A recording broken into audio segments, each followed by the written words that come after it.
Shalom, everybody. How's everybody doing? I pray all is well. So I'm just making this video for myself, really. So the Supreme Court, right? I'm dealing with my Supreme Court and stuff. If you look at my stuff on the internet, like all my lawsuits and stuff, it'll say, if anybody's even interested, it'll say, if you read it thoroughly, it'll say they ended up getting dismissed without prejudice. They got dismissed without prejudice in the District Court of Kansas City and then the Appeals Court in St. Louis. But the only reason that is because there's something called the PLRA, Prison Litigation Reform Act, and that act came to be in 1997 or 96, and its sole purpose is to delay lawsuits coming in and out of jail. This would have already been taken care of if I wasn't in jail, but doing it from inside of jail is a completely different ball game. They don't even care. You can have all the evidence in the world and they'll still dismiss it. So anyway, Supreme Court, I've been waiting on a corrected petition. So they send you this packet, right? You got to fill all this packet out. You know, you got to write down what happened, all your case numbers. It's a lot of work. So the case numbers, the name, the appeal case number, what you're asking for, punitive damages, compensatory damages, injunctive relief, just stuff like that. And you got to, this is what people fill out when they want to appeal a conviction, a criminal conviction. They get sent to prison for the rest of their life for death conviction or whatever, and they want to appeal that conviction. This is what they fill out. Rarely is a cert. I'm sure it is. It's used a lot, probably. People locked up and stuff, suing over like silly stuff, not sometimes serious stuff where they're not getting fed properly, where they deny people religious services and stuff. People fill out this stuff, but rarely does a civil suit get to certiorari, and that was only because I was locked up. So again, you fill all this stuff out, and I filled this stuff out the past, past 2 years. I filled the same information out probably 30, 40, 50 times. Packets, filling all this stuff out, building cases, doing everything that the people that oppress us, the ungraceful, unmerciful, don't care about your rights, you're a criminal, this, that, and the other, all that stuff, but they're graceful and merciful to their people. So it's, like I said, it's hypocritical, but this is what I'm doing. I'm doing their job against their own people. So, the Messiah says in his word, he says, I think somewhere, I can't remember exactly where it's at in the New Testament. He says, or maybe I seen that on Chosen or something. Maybe it was added or something, but it made sense. It resonated with me. It said, why would you ask Gentiles to help you against Gentiles, or something more or less along that? Maybe I heard it from somewhere, but it makes sense. So I, in no form or fashion that I go in doing this. Again, this is 2 years of work all coming to one packet so the Supreme Court can review everything. And reopen my cases. So again, if you go online, you won't see the stuff online under Dallas Hilt that I'm filed in the Supreme Court and everything like that. It's a corrected petition. This paper clearly states the cover petition and statement of jurisdiction must expressly invoke Rule 12.4. So I forgot to put that in my old packets. All I literally got to write is I want to invoke Rule 12.4, and that's all I had to do. So you go, I'll show you an example. So I want to invoke Rule 12.4. I wrote that in all my papers. So I forgot to put that in my application. And all that is because I have 6 cases in one packet. Normally they want a separate, each case in one packet. But if you want to do multiple cases in one packet, you got to write that. So that's one thing I forgot.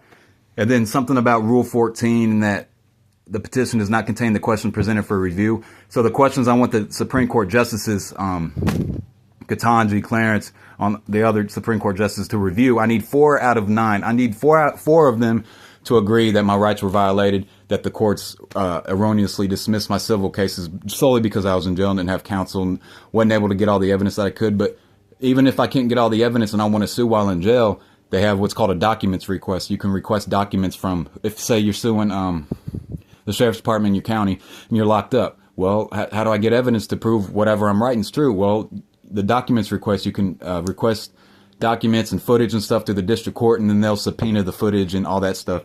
But they never even got to the point to doing that, so I'm not fairly heard, and the due process clause says every litigant has the right to be heard fairly on all merits of the case. I haven't been heard fairly in all cases. What the district court did was they got my first packet when starting this whole process, and as soon as they got it in the back of the head, automatic dismissal. Just the way it is in the state of Missouri, it's 6 months. It's because he's in jail. Well, I'm going to dismiss it without prejudice. So you can appeal it if you choose. So you appeal it. Well, in the United States of America, in 1925, all states got rid of the appeal process. You still have to do it. You can't get found guilty in just regular court of a crime and then want to appeal it. And you can't go from there straight to the Supreme Court. You have to go through certain avenues. And they make that, and it's set up that way because, it's a delay of time. It doesn't cause, so much confusion. It's organized, and, the end all be all, if you're fighting your case, that gives them more time for you to just sit in jail if you are truly innocent as you claim. So anyway, with all that being said, this is the last petition. It's got everybody named in there. It's not, and this is the thing about my situation. I'm not using police officers and law enforcement to lock anybody up, call it police saving. I'm not doing any of that. Nobody's going to be facing any jail time. The only possible person that might has been Laughlin at my civil case. But even if he did, and I don't think he will, because the force was excessive, but it wasn't to the point like, oh my God, he reacted to me doing something to him.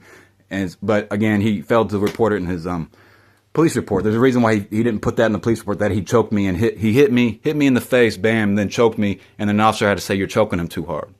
Why didn't he put that in the police report if it's not a problem? That's all. So that's going to dismiss my criminal case, hopefully, or that charge against the cop. So that's the prayer. But it's Yahuwah's purpose that prevails. It's not mine. I can make many plans. So yeah, this is the last little bit.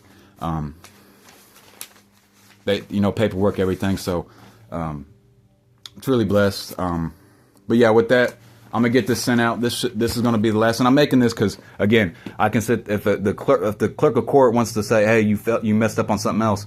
No, she sent me the original packet back, so I didn't have to fill it all out again. And then she told me the exact things that were wrong with it. I got to write 12.4, and then the questions for review. I got that all presented out and everything. And so just questions like this. I'll give you an example, right?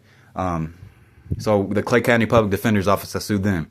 So I said in my questions for review, I sued for malpractice and omission, not conspiracy, like Judge Ketchmark ruled on 5/7/2024. Because again, it got dismissed in district court because the district court in Kansas City saying I was suing for conspiracy. I wasn't. I said, I would like the court to review as to how this makes sense. Not only this, but that can it be reopened? Evidence presented and done deal. Thank you. Is malpractice not harmful to clients? I suffered much because of this, because of his malpractice. That's what malpractice is, an unskillful act by a professional. An unskillful act that's another professional would otherwise do. If you omit to do that, that's malpractice. And my prelims, my speedy trial, this, that, and the other. So just, when the Supreme Court reviews this stuff, right? Supreme Court's going to review it. The Supreme Court don't make a ruling on this, that, and the other. They just send it back to the district court of your state, and then they reopen your case. And then that's when they actually look into the evidence that you have and things like that. So they make you go through this long process. And again, I'm suing their people. So I can't sit there and say, well, I expect this to happen. This on paper, yeah. There's some things that, on paper, all day you win that case. On paper, all day you win that case. So it's really what this is. I don't care about the money and everything and all this other stuff. What I'm irritated with is not that it takes this much work to hold people accountable, but the people that didn't help me along the way that I had to get to this point. And this is the last point I have to do. And see, I got all this paperwork, Dallas County Hill versus Clay County Sheriff's Department, all the complaints, analysis, all this other stuff, and on all the cases. Clay County Public Defender's Office, Clay County Public Defender's Office, Sheriff's Department, Chad Anderson, Bates County, the sheriff. So yeah, with that, I'll let you go. I pray you all have a blessed day. I pray everybody in the business world executes their duty of care to the best of their ability. And Yahuwah bless you always. Amen.